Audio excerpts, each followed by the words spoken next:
September 1st, 1944, Metz, France. The hills were quiet. Rain soaked the trees. Fog drifted low. American boots stomped forward, rifles ready, eyes fixed toward the ridge. Metz stood ahead, silent, proud, wrapped in German steel confidence. Concrete bunkers waited, hidden behind trees, beneath earth, inside the hills. The Germans believed Metz would never fall, never crack, never break. They called it sacred ground, the last real fortress in France. American maps marked 17 forts, half underground, all bristling with guns. No shortcuts existed, only narrow roads watched by snipers and mortar. Every approach funneled fire, every movement triggered mines, every sound killed. Still, Patton's Third Army moved forward, tired but determined to breach. Earlier in August, the army had raced through France like lightning. Towns fell quickly, tanks crushed hedgerows, Germans retreated in every direction. But Metz was different, older, deadlier, built to kill from stone. The fortress dated back centuries, then rebuilt by Germany in 1919. Now Hitler ordered it held at all costs, no withdrawals allowed. The 5th Infantry Division got the orders first, crossed the Moselle. It was September 7th, near Dornet, early dawn, heavy rain. Men climbed into boats, water rising, cold metal shaking in hands. They rowed slowly, silently, under fog. Then the silence exploded suddenly. German rifles opened first, then mortar. Then artillery slammed into trees. The river crossing turned into chaos. Blood ran with the current. Boats flipped over. Men drowned. Gear was lost in the mud. Those who reached the far bank hugged dirt, bullets raking overhead. Some dug foxholes with helmets. Others crawled toward dead comrades' rifles. They fought all morning, held the line by sheer American stubbornness. Radio lines went down, but forward observers still called artillery strikes. Smoke covered the trees, but the Germans kept coming harder. After 48 hours, they were forced to pull back, shattered. That crossing had failed, but Patton didn't stop, didn't accept defeat. Another bridgehead was ordered near Arneville days later. With full support, engineers worked in darkness, building pontoon bridges under constant enemy shell fire. Metal twisted, wood cracked, screams echoed across the flooded riverbank mud. Tanks waited nearby, hidden in trees.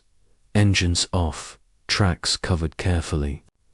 When the bridge held, Shermans rolled forward, each inch costing lives.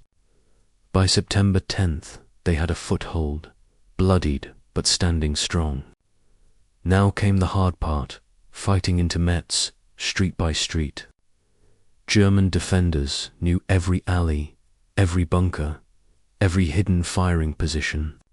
American squads kicked in doors, climbed stairs, cleared rooms with grenades. Flamethrowers hissed in tunnels. Rifles cracked in darkness. Boots stomped fast. The city wasn't just defended. It was designed to trap invaders. Civilians stayed locked indoors, peeking from windows as walls shook violently. Every morning began with artillery. Every night ended in gunfire. Medical tents overflowed. Surgeons worked non-stop. Soldiers screamed through morphine shots. And still the line moved forward, slow, painful, brutal, no mercy.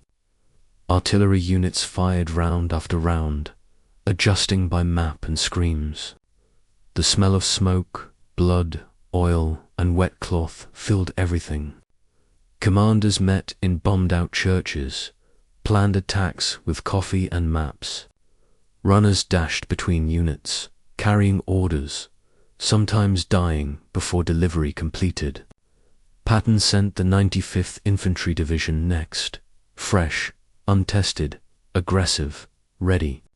They landed at the southern flank, probing weak points in German lines.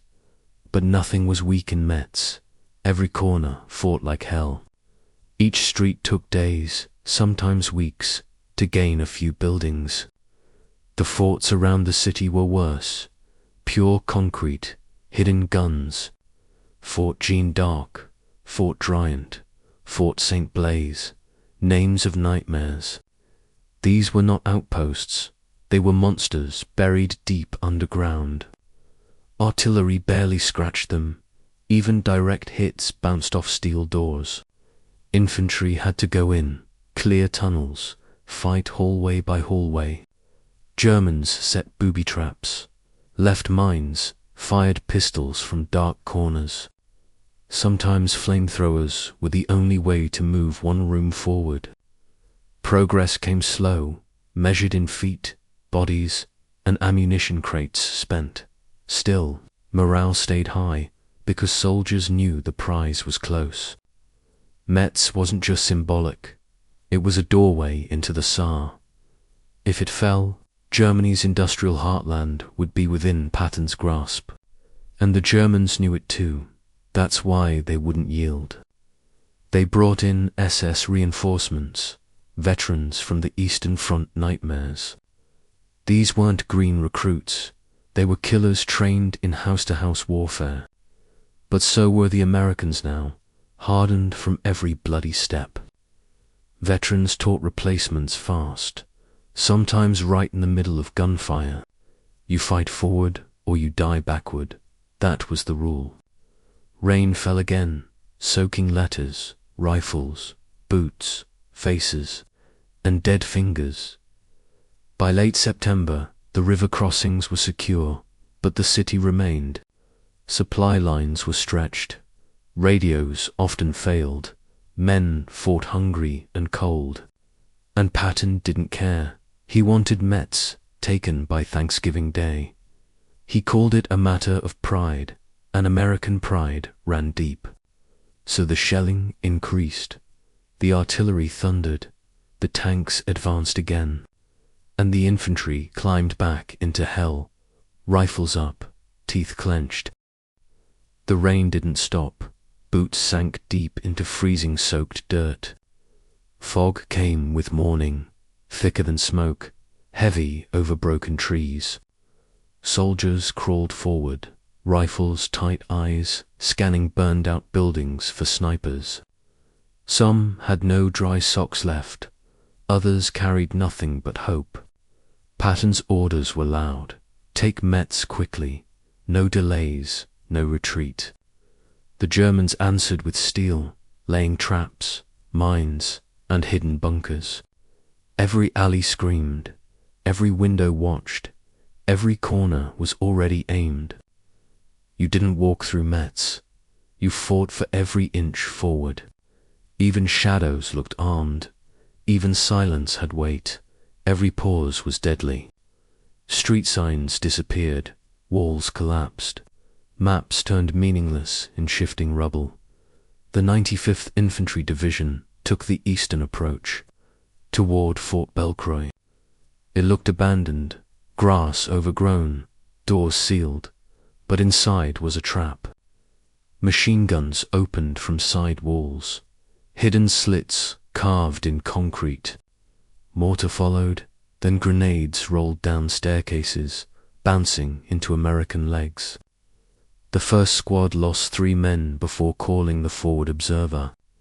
Artillery was requested, and the guns responded with fire from behind.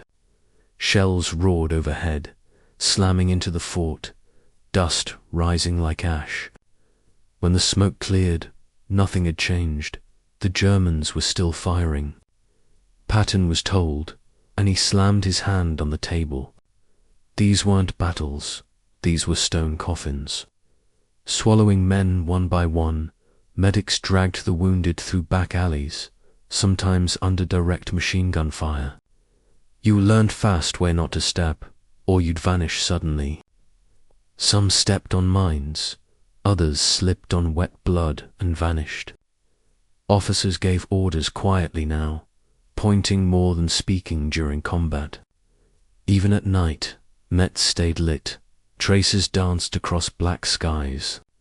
German searchlights swept slowly, looking for movement, waiting to fire instantly. American tanks waited behind rubble, then surged forward, firing without hesitation.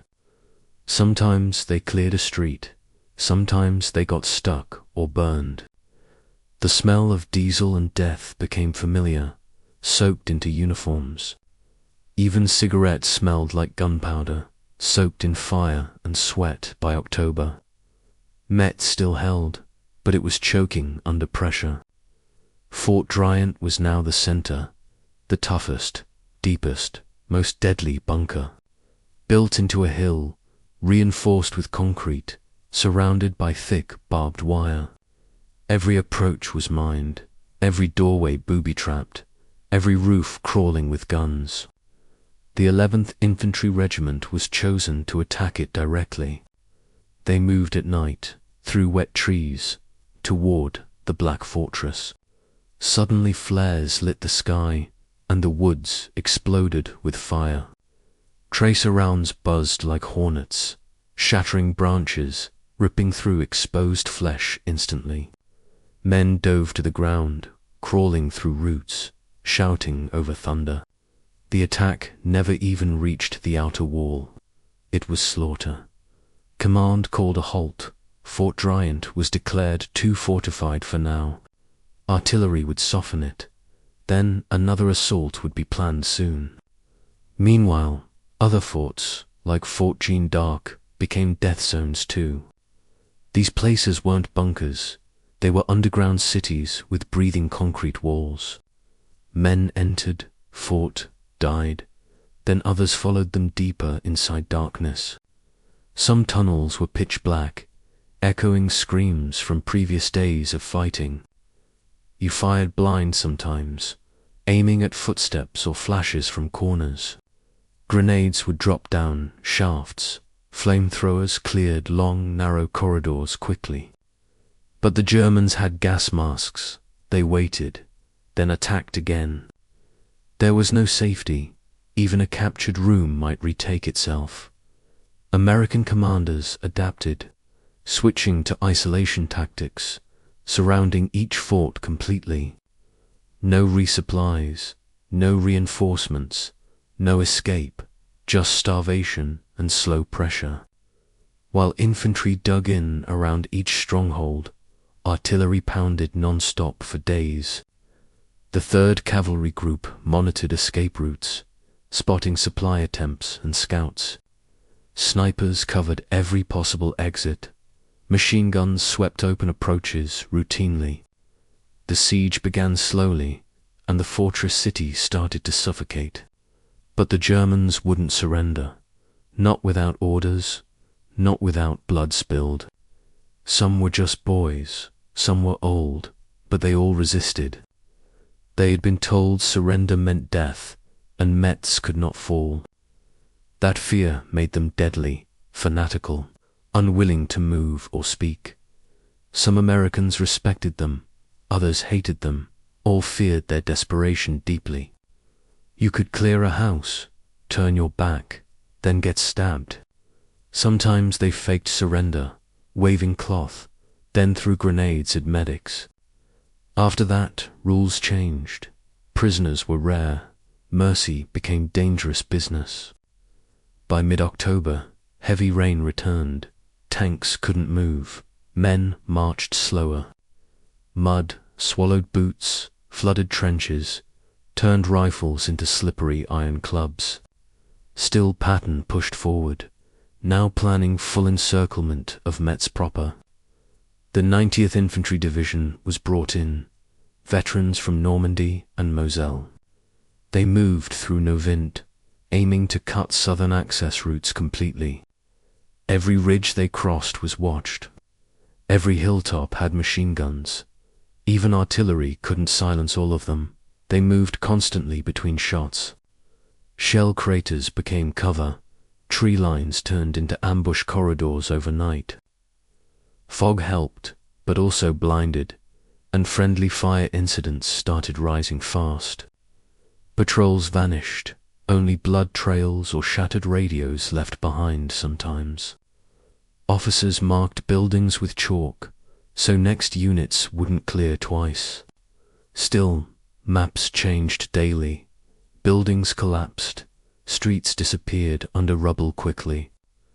No one trusted directions, only the man ahead and the one behind. Men wrote names on helmets, taped dog tags to their boots carefully. If they died, they didn't want to be anonymous in Metz. Nobody wanted to be listed as missing, not in this place. Some G is carved names into rifle stocks, counting days, not victories. There were no clear wins, just fewer dead each passing week. Morale dipped, but never broke, because giving up wasn't an option. This wasn't just about ground, it was about breaking enemy will. If Metz fell, it meant the Germans weren't invincible anymore. The line would collapse, and Saarland would open wide and vulnerable. But first, the city had to bleed, and the Americans kept cutting. Shells were fired daily, smoke rose from fort walls like chimneys. Crows circled above, the sky dark with ash and broken trees. The Americans dug in deeper, preparing for winter, preparing for the end. Frost-covered rifles, breath fogged the air. November came like punishment. Rain turned to snow, uniforms froze stiff, fingers stuck to steel. The fortress walls dripped ice, trenches filled with slush and silence. Firewood was scarce, socks never dried, and hands trembled while reloading. No warm meals now, just cold cans, crackers, and hot black coffee. Even that was rationed, and tasted like mud after gunpowder smoke. Still, the siege continued. Pressure built up like steam behind stone. The 90th Infantry took hills east of the Moselle, slow and bloody. They lost men clearing ridgelines, gained ground only by inches each time. Every tree they passed could hide a rifle, or worse, a trap. German snipers moved like ghosts, firing from chimneys, then vanishing again. Even rooftops were wired. Some blew up when boots stepped twice. The Germans knew this city like a map etched in blood. The Americans were visitors, slowly learning the cost of every street. Fort Kulu was next, a heavy bunker buried deep in earth. Shells barely scratched it, flames couldn't reach the heart of concrete. So infantry went in, flashlights off, bayonets ready, hearts pounding hard. They moved through tunnels, clearing rooms, fighting in black, sweating fear. Grenades rolled down halls, bullets ricocheted, screams echoed like trapped animals. Sometimes you didn't see your enemy, just flashes and falling friends. One platoon got cut off inside, trapped between collapsing passages. They held out 3 days, rationing water and praying for help. Rescue came by digging, breaching sidewalls while under fire again. When they emerged, their eyes were swollen, skin grey from smoke. They walked out like ghosts, not speaking, just nodding to medics. The war had swallowed them, then spit them back into snow. Every day, more forts were surrounded, more outposts collapsed from pressure. But each one took weeks, each one took names and blood. Some men stopped counting days, just measured time in fire missions. Breakfast meant mortar, lunch meant bullets. Night meant digging into frozen ground. Meanwhile, German morale began to crack. Supplies ran low quickly. The Allies had air superiority now. Weather had cleared slightly above.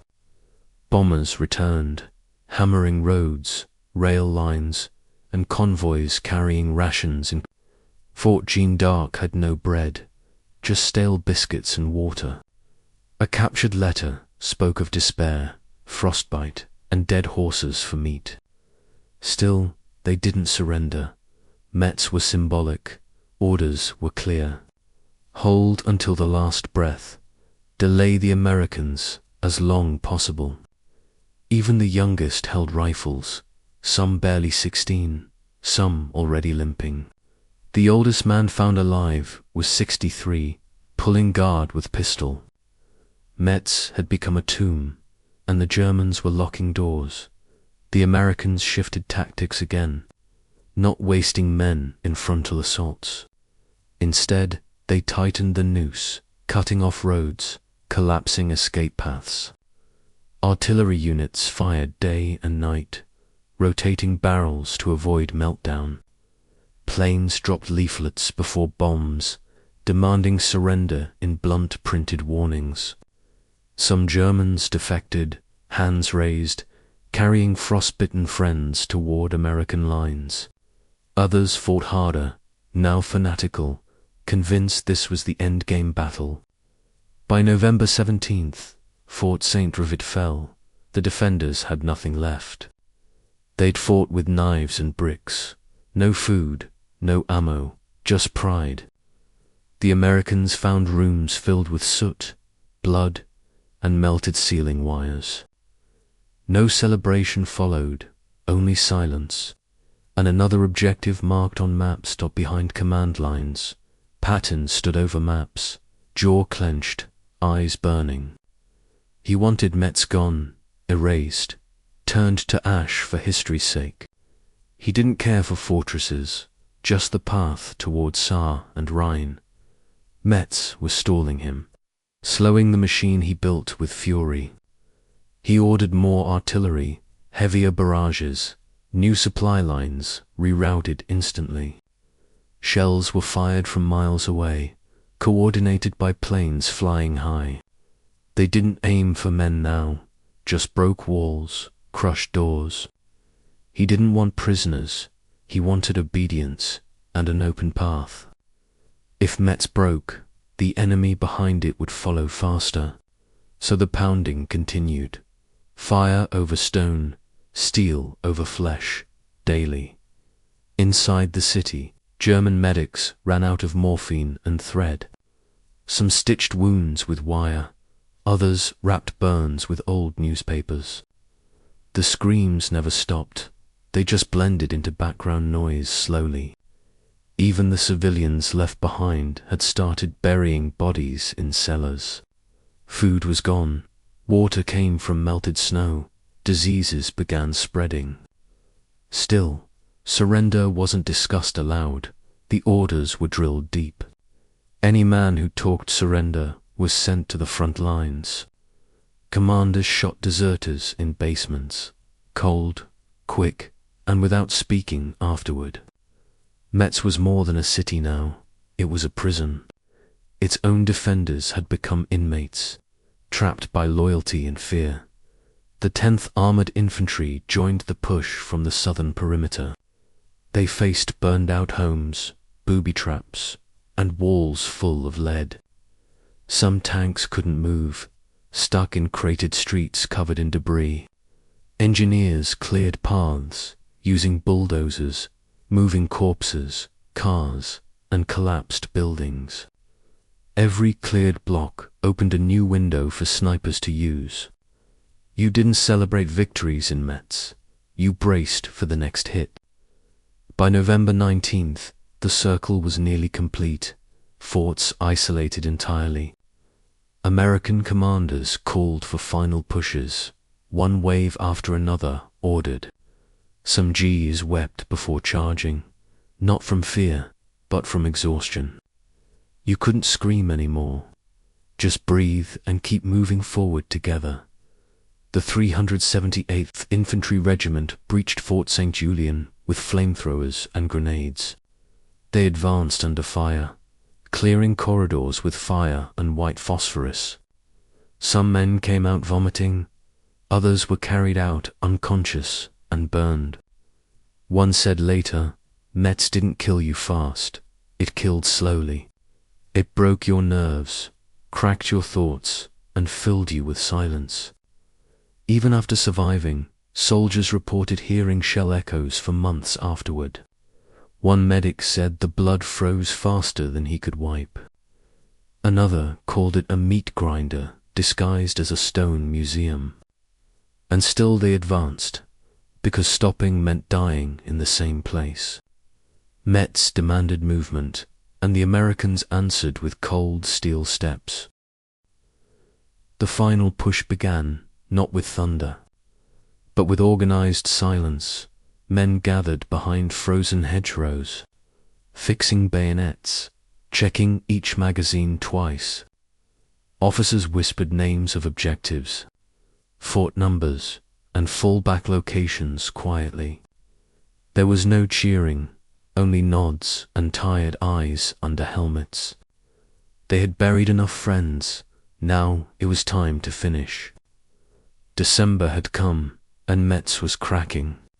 Inch by bloody inch, every fort now stood isolated. Cut off from the other defenses, the 95th and 5th Divisions moved in tandem. Sweeping through districts, sniper fire still came fast, but it lacked the same accuracy. The German aim was failing.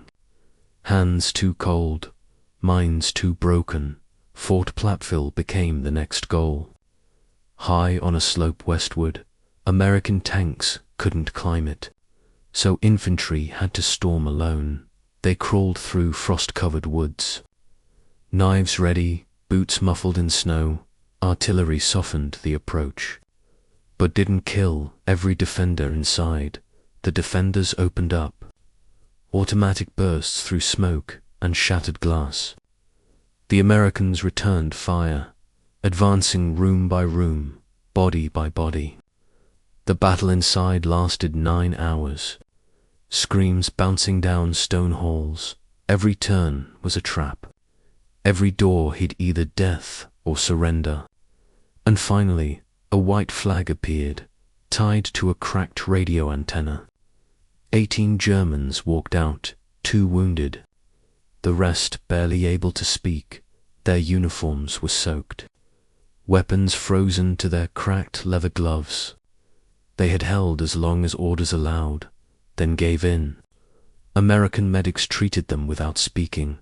No words left to use. One GI whispered, "You made us earn this. Now go home." More forts began to fall. Not from force, but from starvation, inside Fort St. Quentin. Soldiers ate rats and burned furniture for heat.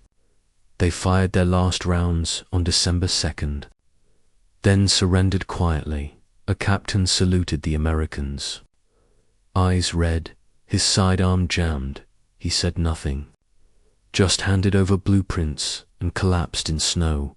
One map marked weak points, confirming what artillery officers already suspected. The Germans weren't defending Metz anymore. They were surviving it barely. Commanders still refused retreat, still sent orders by scattered radio bursts. But those left behind had stopped listening. Their fight had evaporated slowly. Deserters tried to swim the Moselle. Many drowned or were captured. A few begged to be shot. Fearing return to German command, it was psychological collapse. One American chaplain called it spiritual rot. He watched prisoners cry while eating, some shaking, unable to swallow properly. "You don't get over Metz," he wrote. "It stains your soul." Back on the line, final barrages started. Planned for December 7th, a coordinated ring of fire, designed to crack the last resistance completely. Over 30,000 shells landed that morning, shaking hills for miles around. The sky turned grey with smoke. Air burned with cordite and fire. Planes dropped napalm on suspected strongholds. Flame rippled through woods instantly.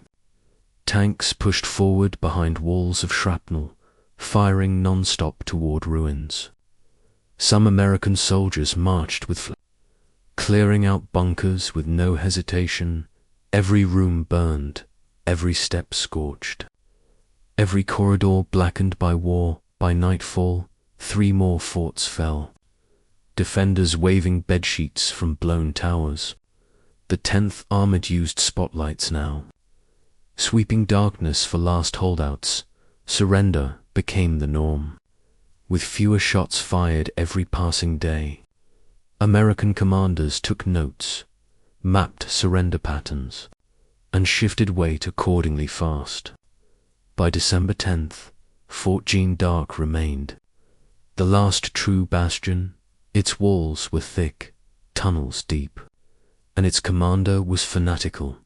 No communication came from inside, only bursts of rifle and mortar, so Patton ordered saturation. Number delay, no pause, just total destruction. Shells hit every hour, around the clock, until structure began to crack. Finally, one exit collapsed, and smoke poured out into winter wind.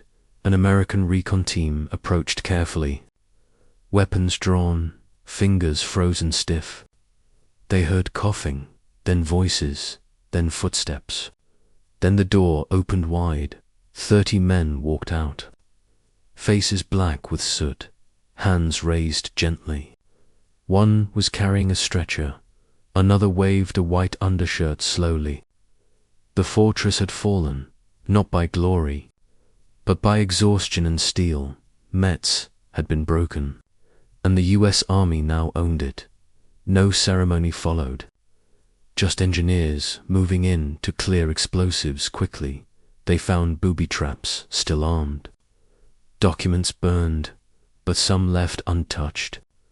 Blueprints, maps, names of officers, and messages from Berlin marked top secret.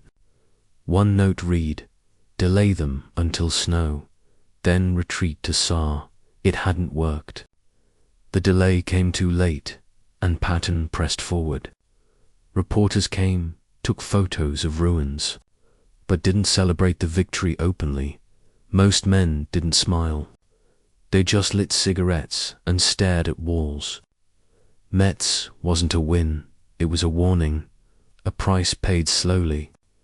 General Walton Walker stood near the river, hands behind his back. He'd lost hundreds of men to bunkers, frostbite, and brutal counterattacks. He didn't speak much about Metz, just wrote reports in silence. One sentence read, "This was a fight against stone, steel, and will." The Germans held longer than anyone expected, and still it wasn't enough. With Metz cleared, the Third Army had its corridor into Germany. The Saar lay ahead, but so did the Siegfried Line, waiting stubbornly. And snow had started falling again, soft at first, then heavier by night. Patton ordered his commanders to rest, then prepare for new orders soon, because there was no end in sight. Just another objective, another fight. The final casualty count came weeks later. The numbers shocked many. Over 10,000 American wounded, hundreds dead, and thousands more frostbitten badly. The Germans lost over 25,000. Most captured, others buried in crumbled fort walls. Some were never found, still entombed beneath staircases and collapsed tunnels inside. The army marked Metz as secured, but the scars stayed much longer, in letters home. Soldiers called it the Stone Hell, the cold grave. Some refused to speak of it at all, just drank in silence. Others kept souvenirs, medals taken from captured officers and fallen enemies. But no one felt proud, no one sang, no one told funny stories. Metz had been earned, not one, taken inch by grit alone. December 12th came quiet, no shelling, no screams, no orders shouted, just fog over hills, boots in silence, breath hanging in air. The battle was over, but the war kept breathing behind trees. The 5th Infantry held positions, while the 95th cleared out strongholds. Engineers marked danger zones, mines still active, traps hidden beneath frozen dirt. Some found corpses wired to grenades, gifts left by desperate defenders.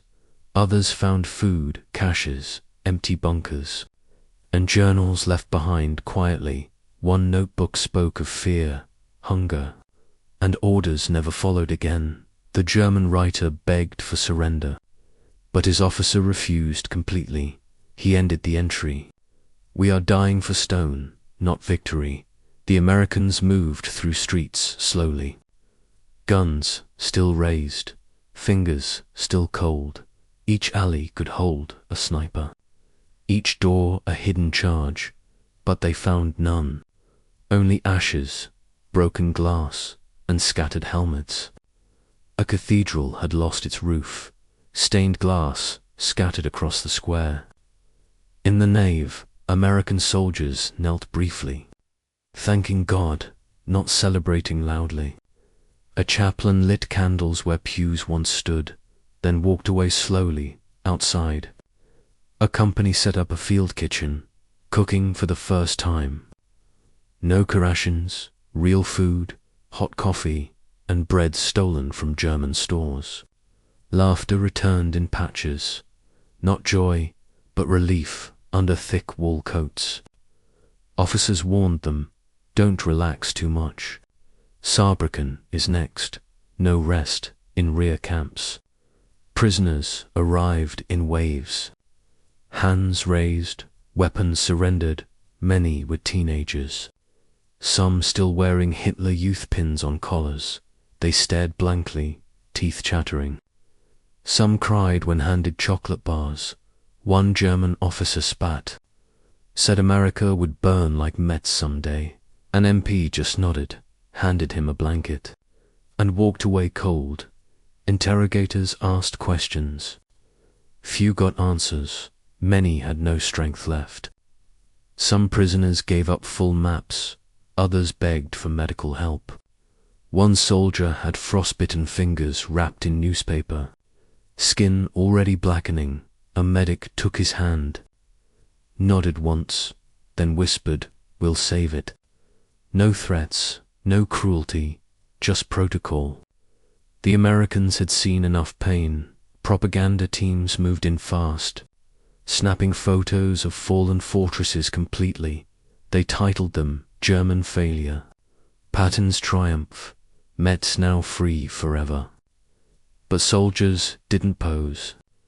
They just watched, smoked, and kept walking forward. War correspondents asked questions. Most men just shrugged or looked down silently. "You weren't there," one sergeant said. "You didn't smell the blood.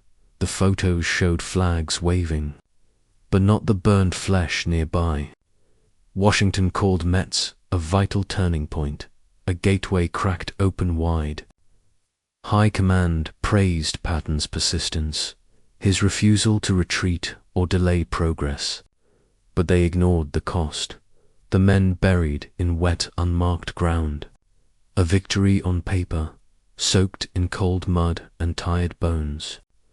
Mail arrived from home, finally, letters frozen stiff in canvas sacks. One GI read his letter twice, folded it, said nothing at all. Another tore his open, smiled, then cried. Burying his face silently, some talked about home. Others about Saarbrücken, the next blood-soaked hill. Nobody spoke of glory, only of survival, hunger, and shaking hands. Winter was deepening, and so was the darkness behind every tree line. Yet Metz was no longer German. It belonged to the Third Army now. A line had shifted. A wall had crumbled. A myth had ended. The fortress city that outlasted empires had finally been silenced forever. And Patton moved on, eyes ahead, never once looking back behind. Back home, newspapers wrote headlines. Metz falls to US forces boldly. They quoted numbers, listed units, and thanked God for brave victory, but none mentioned Dornit's river crossing, or Saint Private's charred staircases. They didn't know the sounds, the smells, the cold soaking into soul. They didn't hear screams bounce off tunnels, didn't drag men through blood. Only those who survived Metz carried that weight. That silence inside, no monument could express it. No medal could replace what was lost. It was just another chapter in a longer book still being written. Each man walked away changed, not heroes. Just ghosts, still breathing barely, and Metz stood behind them. Broken, burning, conquered, but never truly defeated. Because even rubble remembers, and every fortress has its price. Especially when America comes knocking, and refuses to turn back, no matter what waits inside.